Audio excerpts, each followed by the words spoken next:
ام المومنین حضرت عائشہ صدیقہ رضی اللہ تعالی عنہا سے مروی ہے کہ ایک مرتبہ نبی صلی اللہ علیہ وآلہ وسلم میرے پاس تشریف لائے تو ایک یہودی عورت میرے پاس بیٹھی تھی اور وہ یہ کہہ رہی تھی کہ کیا تمہیں معلوم ہے کہ قبروں میں تمہاری آزمائش کی جائے گی؟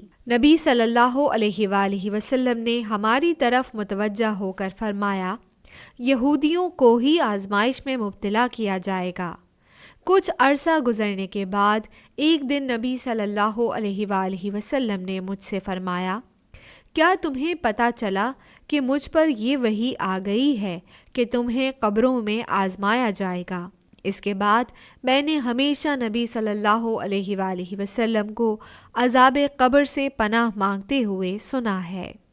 مسند احمد، حدیث نمبر 23485۔